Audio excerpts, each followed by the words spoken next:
Welcome to the Hillsborough Historian. My name is Rex, and this is the history of Curtis Hixon Hall, which was located on the Hillsborough River across from the University of Tampa. Curtis Hixon, the namesake of this venue, was Tampa mayor from 1943 to 1956. He oversaw expansion of Tampa and upgraded the police and fire departments.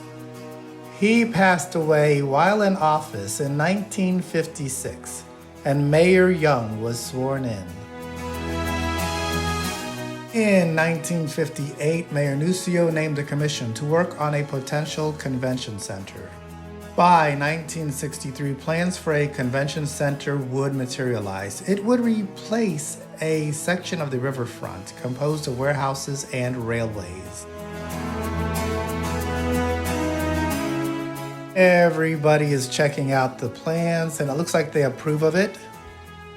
It has a futuristic design. These are bold and optimistic designs. There's a heliport, a crow's nest restaurant, and a music hall, and these would never actually materialize.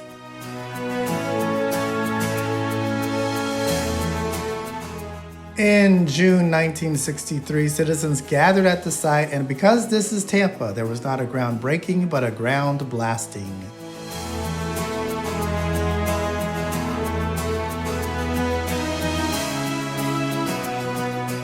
Mayor Lane, are you keeping up with all of these mayors? Mayor Lane pushed down on the plunger and boom goes the dynamite.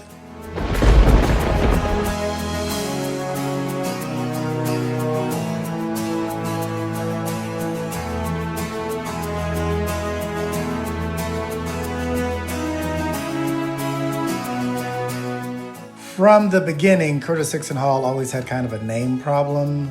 Part of this is because originally it was to be called the Tampa Memorial Auditorium. There are about a dozen different names being used in the media, but I do think Curtis Hixon Hall is the best. It's got some nice alliteration to it. This hall may have the best chronicled construction of any Tampa site in this era. There's a ton of pictures out there, and it really shows the development.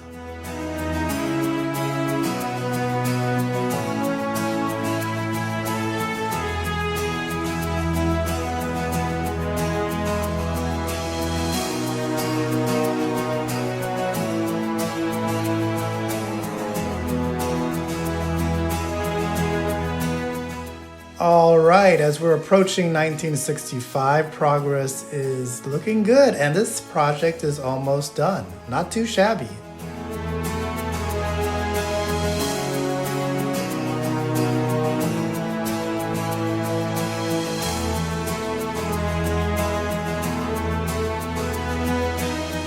Pretty soon, landscaping was being installed and checks were coming in.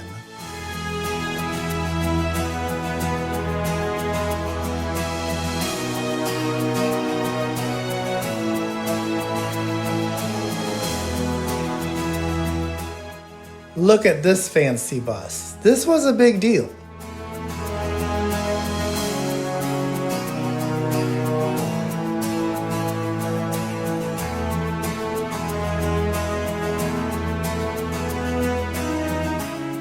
Okay, so it looks like we're about ready for the January 1965 dedication.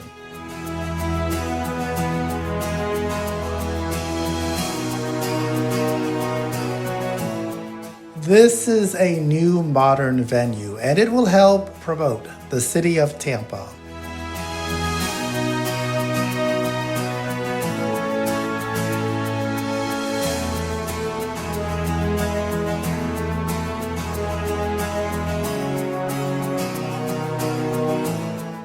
Mrs. Curtis Hixon was shown around the facilities by the Curtis Hixon Hall manager.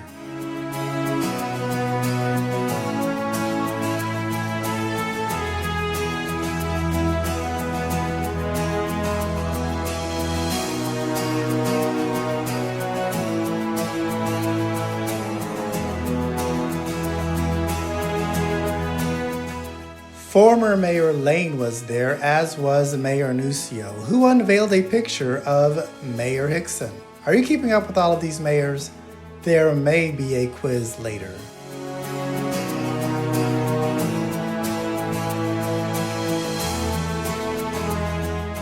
This is a beautiful model showing the layout of Curtis Hixon Hall.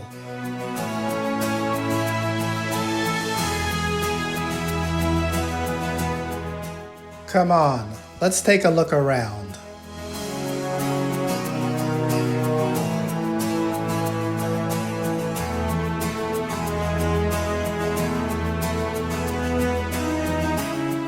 All right, it's looking pretty good, I think.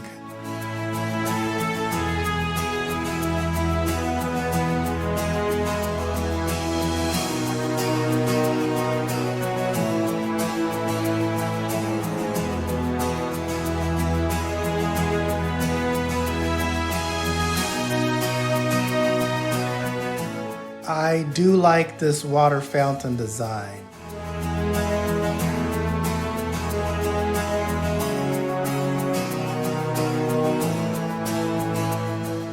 Let's go inside. Don't you really love these colors? It's classic 1960s primary colors, a little bit muted, but it's there. It's just looking really beautiful.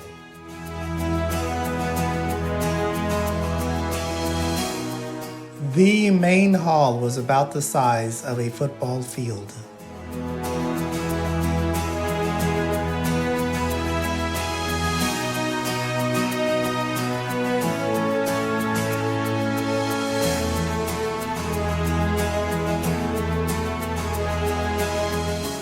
Check out this fancy telephone message center. This was way before cell phones.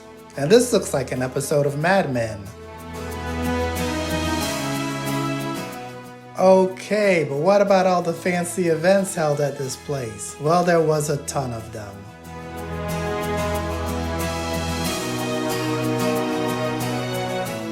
There were boat shows. Here's some helicopters.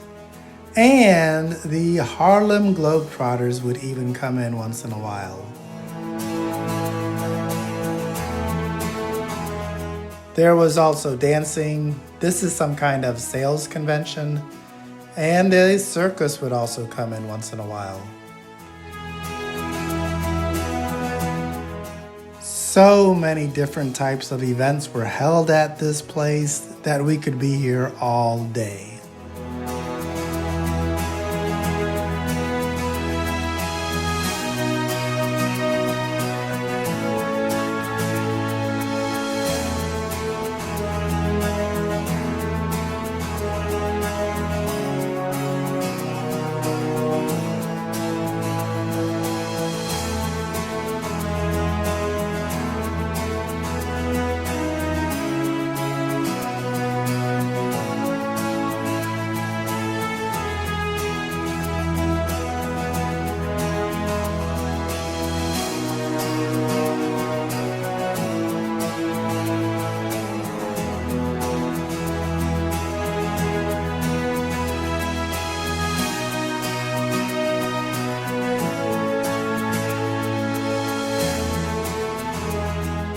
You will notice in a lot of pictures the pirate ship Jose Gasparilla is docked at Curtis Hixon Hall. It could do so until 1975 when the South Crosstown Expressway was being built. The 90-foot mass of the pirate ship could not clear that bridge.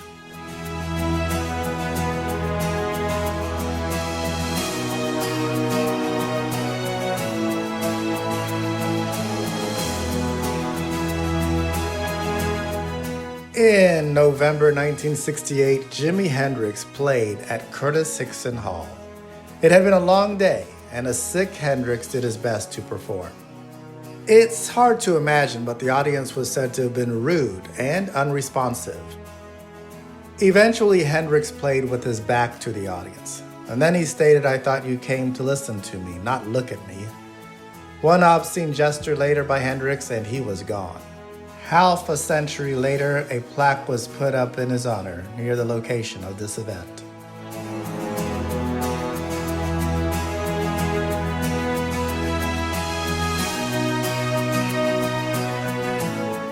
In November 1969, Janice Joplin performed at the Curtis Hixon Hall. Fans surged towards the stage and police tried to move them back. Janice used profanity and told the police to leave her fans alone. She was arrested for using profanity after she finished her performance.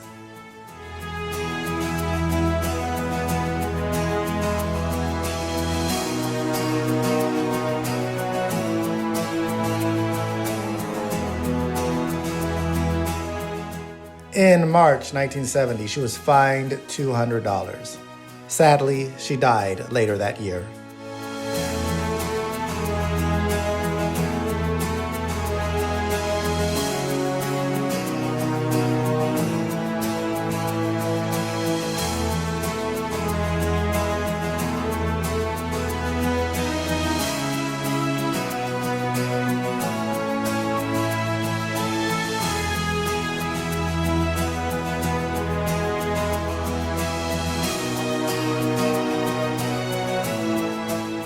In December 1970, USF played its inaugural basketball game at Curtis Hixon Hall, and you guessed it, they won.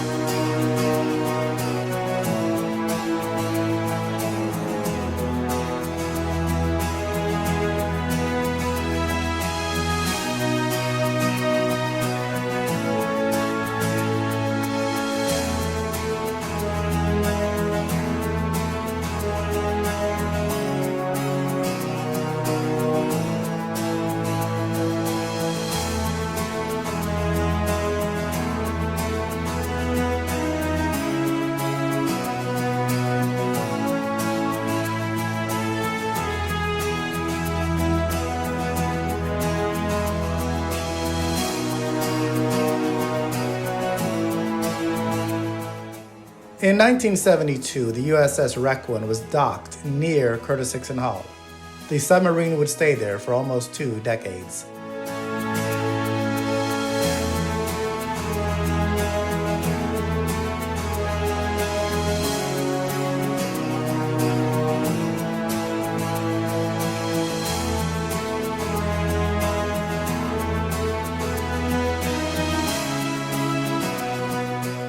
In 1973, Chic and Chong came to Tampa.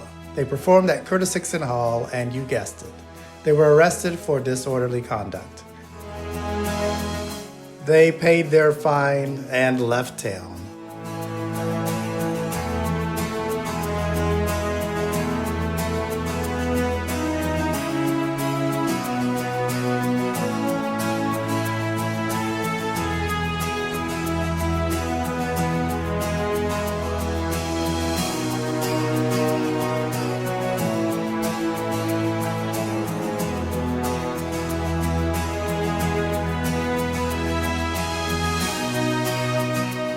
Throughout the 1970s, Tampa continued to grow.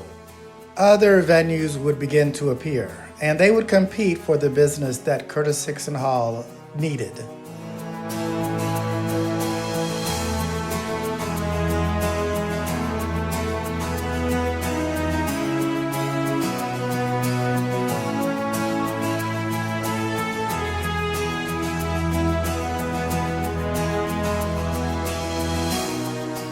By 1981, there was already questions about the future of Curtis Hixon Hall.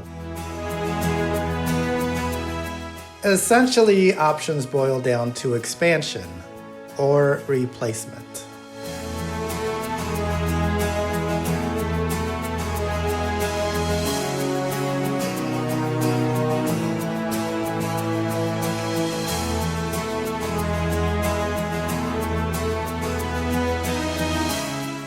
Eventually, the decision was made to create a new convention center.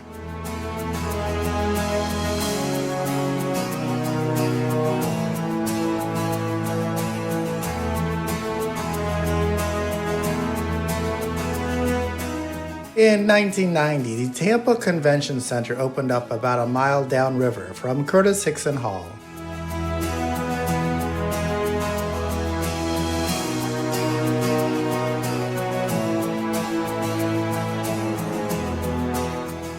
Curtis Hixon Hall was completely demolished in 1994, and plans for a park to be placed at that location were in effect.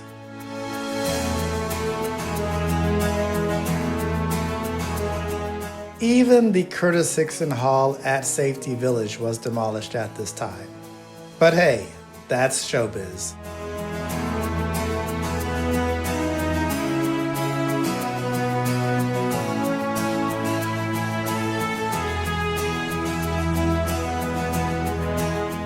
In 1995, Curtis Hixon Park opened, and Mayor Friedman won an award. You still keeping track of all these mayors?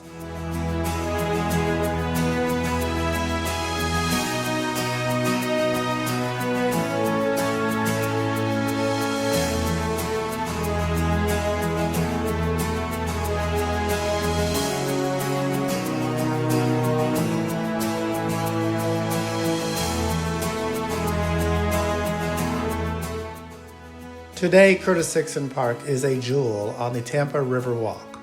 It continues to bear silent witness to an ever-evolving Tampa skyline.